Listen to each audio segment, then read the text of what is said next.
اگلے باب کی طرف آتے ہیں، باب اذا نام ولم یصلی بال الشیطان فی اذنہ، جو شخص سو جائے اور نماز نہ پڑھے تو شیطان اس کے کان میں پیشاب کر دیتا ہے۔ بتاؤ اب کتنے کان ایسے ہیں مسلمانوں کے جو کموڑ بنے ہوئے ہیں شیطان کے لیے، روزانہ وہ آ کے یہیں پہ آ کے پیشاب کر جاتا۔ 1144 نمبر حدیث پاک حضرت عبداللہ رضی اللہ تعالی عنہ بیان کرتے ہیں کہ نبی کریم صلی اللہ علیہ وسلم کے سامنے ایک شخص کا ذکر کیا گیا تو پس بتایا گیا کہ وہ شخص صبح تک سوتا رہتا ہے، اور یقیناً یہ کوئی صحابی نہیں ہوں گے، کیونکہ صحابی تو جماعت ترک نہیں کرتے تھے، نماز چھوڑنا تو بہت دور کی بات ہے۔ تو یہ شخص صبح تک سوتا رہتا ہے، نماز کے لیے نہیں اٹھتا۔ آپ نے فرمایا کہ شیطان اس کے کان میں پیشاب کر دیتا ہے۔ معلوم یہ ہوا کہ جو صبح تک سوتا رہے، نماز نہ پڑھے، اب چاہے وہ عشاء کی آپ لے لیں، وہی کہ عشاء نہیں پڑھی اور صبح تک سوتا رہا حتیٰ کہ فجر کے وقت شروع ہو گیا، نماز قضا ہو گئی، یا خاص فجر کی لے لیں، تو میرے آقا صلی اللہ علیہ وسلم نے ایک ایسی چیز کا ذکر فرمایا کہ اگر ہم اس پہ غور کریں تو بڑی کراہت ہے کہ شیطان ہمارے کان میں پیشاب کر دے۔ اب یہاں پر بھی علماء کرام وہی دو رائے رکھتے ہیں کہ بعض نے کہا یہ اپنی حقیقت پر ہے کہ شیطان ایسے شخص کے کان میں پیشاب کر دیتا ہے، لیکن اس پیشاب کی حقیقت ہمیں محسوس نہیں ہوتی، حسی طور پہ ہمیں محسوس نہیں ہوتا کہ صبح صبح کان گیلا ہو رہا، انگلی ڈالیں تو یہ شیطان نے پیشاب کر دیا، ایسا تو نہیں ہوتا عموماً، بلکہ یہ پیشاب وہ کر جاتا ہے اور ہمیں محسوس نہیں ہوتا ہے۔ لیکن بہرحال شیطان کا پیشاب سے کان تو گندا ہوتا ہے، اور یا پھر مراد ہے اس فعل کی قباحت کا ذکر کہ حقیقتاً شیطان آ کے پیشاب نہیں کرتا، لیکن سرکار کے کہنے کا مطلب یہ ہے کہ یہ اتنا برا ہے گویا کہ شیطان آ کے کان میں پیشاب کر دے۔ جیسے ہم بعض اوقات کہتے ہیں اس چیز کو ہاتھ نہ لگاؤ، یہ تو بالکل ایسا جیسے تم نے پیشاب میں ہاتھ ڈال دیا ہو۔ تو یہ تشبیہ دی ہے سرکار نے ایک اس فعل کی برائی اور قباحت کو بیان کرنے کے لیے کہ اگر کوئی شخص سوتا رہے اور نماز نہ پڑھے تو گویا کہ وہ ایسا ہے کہ اس کے کان میں شیطان نے پیشاب کر دیا ہے۔ اب چاہے یہاں بیان حقیقت ہو یا تشبیہ مراد ہو، لیکن بہرحال یہ تو کنفرم ہے کہ نبی کریم صلی اللہ علیہ وسلم اس عمل کی برائی کا ذکر فرمانا چاہتے ہیں، اور جس عمل کو میرے آقا صلی اللہ علیہ وسلم برا کہہ دیں تو محبت رسول کا تقاضا یہ ہے جس کو محبوب برا سمجھے ہم بھی اس کو برا سمجھے، اور جس کو محبوب اچھا سمجھے ہم بھی اس کو اچھا سمجھے۔ محبت کا تقاضا تو یہ ہے، لیکن ہمارا عشق رسول ماشاءاللہ ایسا زبردست ہے کہ جہاں کھانے پینے کا موقع ملے، جہاں پہ کوئی محنت نہ کرنی پڑے، مطلب محنت اس طرح کی کہ استقامت سے شرعی احکام پر عمل پیرا ہوں، ویسے بھاگ دوڑ کروا لیں۔ میں نے نوجوانوں کو دیکھا بڑی بھاگ دوڑ کریں گے، بھاگیں گے، دوڑیں گے، بھاری بھاری سیڑھیاں اٹھائیں گے، سب کچھ کریں گے، کیونکہ اس میں بھی حفظ نفس ہوتا ہے، نفس کو بڑا سکون ملتا ہے، اس کو مزہ آتا ہے ان کاموں کے اندر۔ تو مراد میری وہ ہے کہ اگر کوئی واقعی سرکار سے محبت رکھتا ہے تو پھر محبوب جس چیز کو محبوب رکھیں تو بس اس کو آدمی پورا کرے۔ لیکن ہمارا معاملہ یہ ہے کہ ہم یہ نہیں دیکھتے کہ اللہ تعالیٰ اس کے رسول کیا چاہتے ہیں، بلکہ ہم یہ دیکھتے ہیں کہ کن کاموں کو ہم چاہتے ہیں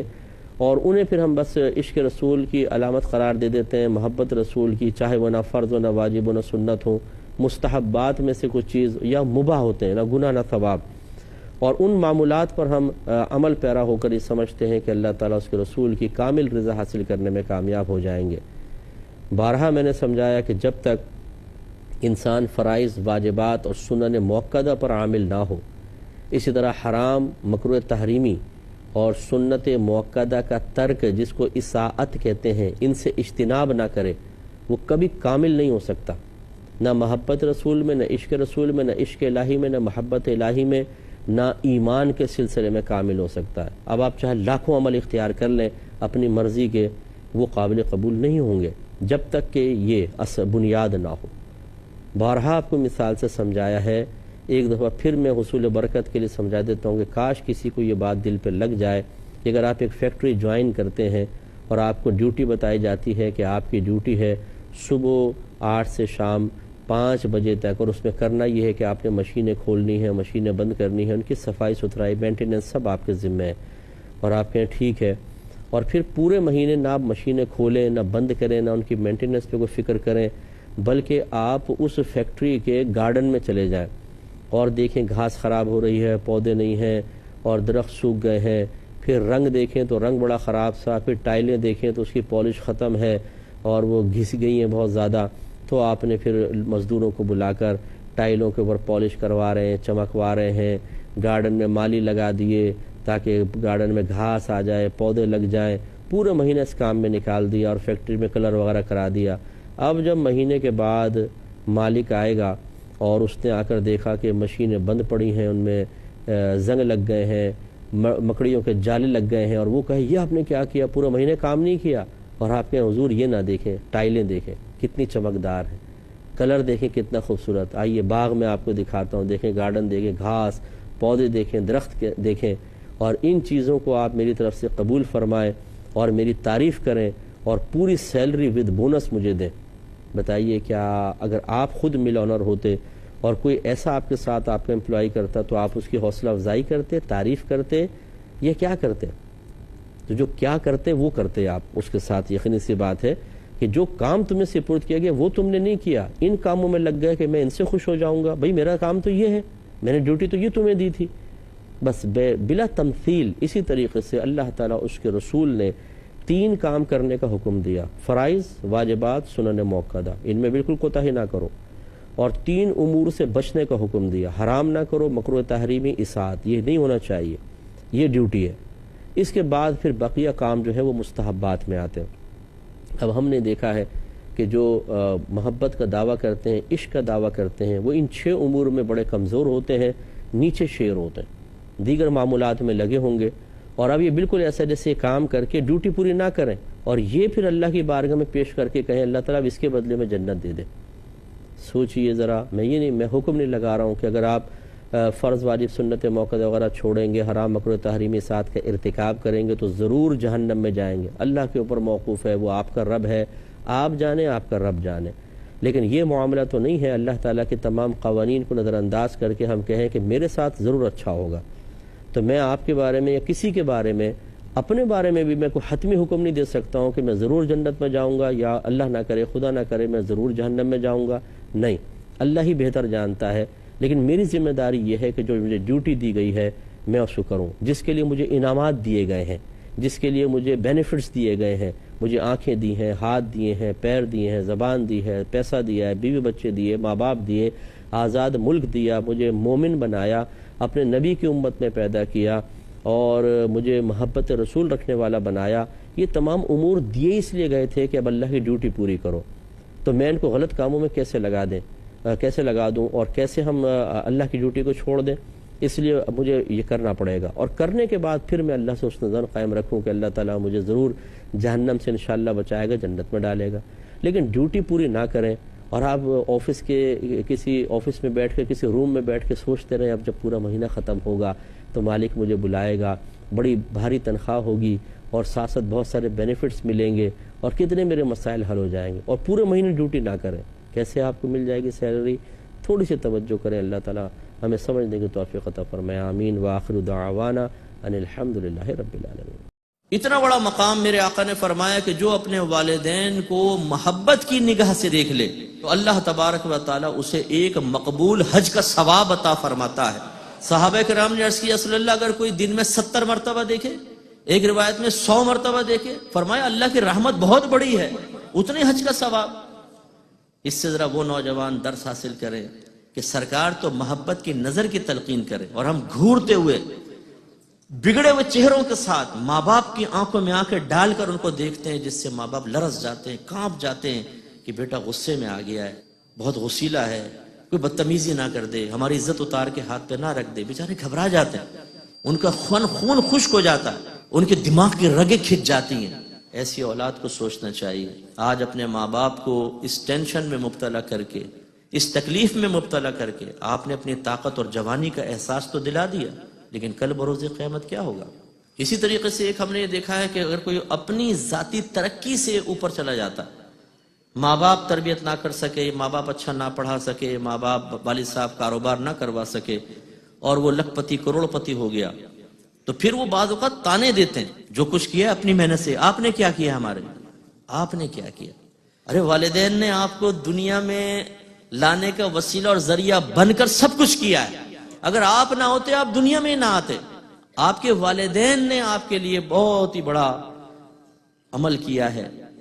کہ والدہ 9 مہینے تک بچے کو اپنے پیٹ میں رکھتی ہے، پھر پیدائش کی صعوبتیں اور سختیاں جھیلتی ہے، تب کہیں جا کے آپ دنیا میں آئے،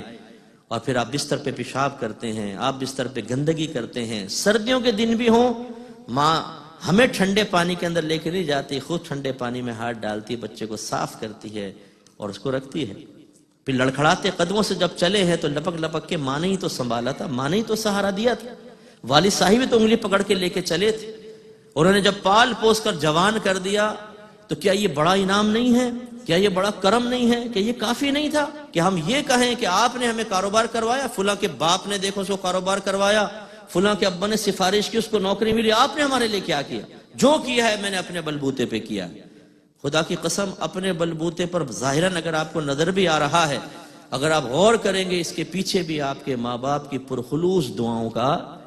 سہارا ہوگا۔ اگر وہ سہارا نہ دیتے تو پھر معاملہ ایسا نہ ہوتا۔ تو لہٰذا خلاصہ کلام یہ ہے کہ ہمیں اپنے ماں باپ کی قدر کرنی چاہیے،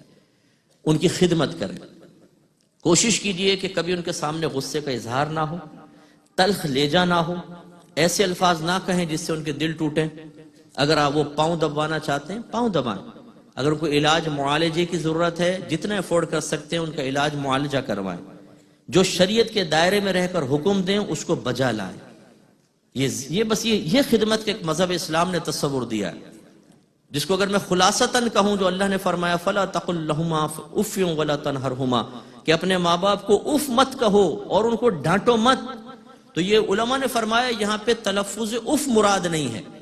بلکہ جب اف کہتے ہیں تو اس سے اذیت اور تکلیف پہنچتی ہے، تو گویا کہ اللہ تعالیٰ یہ فرما رہا ہے کہ اپنے ماں باپ کو تکلیف نہ پہنچاؤ۔ آج کے اس درس کی برکت سے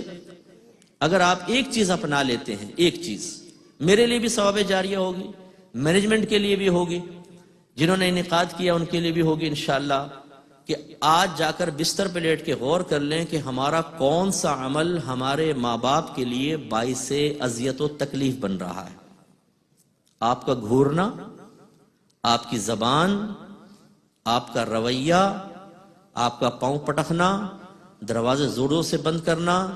ان کی نصیحتوں کو اگنور کرنا،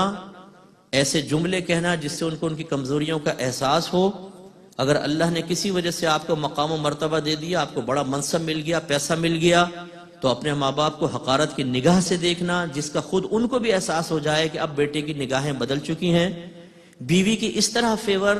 کہ اس میں ماں کی دل آزاری ہو یا باپ کے لیے تحقیر کا پہلو نکلتا ہو، کوئی ایک چیز بھی اگر آپ کو محسوس ہو تو فوراً اپنے اللہ کی بارگاہ میں رجوع کریں۔ ان گناہوں پر توبہ کا ترتیب وار طریقہ یہ ہے کہ پہلے ماں باپ کے قدموں کو پکڑ کے معافی مانگ لیں کہ مجھ سے غلطی ہو گئی، میں معافی چاہتا ہوں۔ اگر ماں باپ اس کے جواب میں آپ کو ڈانٹے ڈپٹے سن لیں، بڑے باپ کے بننے کی کوشش نہ کریں کہ نہیں میں جاؤں گا تو طنز ہوگا، میں جاؤں گا ڈانٹے ڈپٹیں گے، بھائی کون جائے ماں کے پاس، کون جائے ابا کے پاس، کوئی بات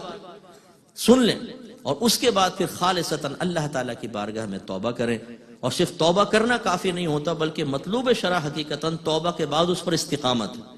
پھر اس کے بعد ساری زندگی ایسا نہ ہو کہ ہماری زبان سے کچھ کلمات نکلے، برا نکلے، اور انشاءاللہ جب آپ ایسا کریں گے دعاؤں کے مستحق ہوں گے، اور انشاءاللہ دنیا اور آخرت میں بڑی ترقی پائیں گے۔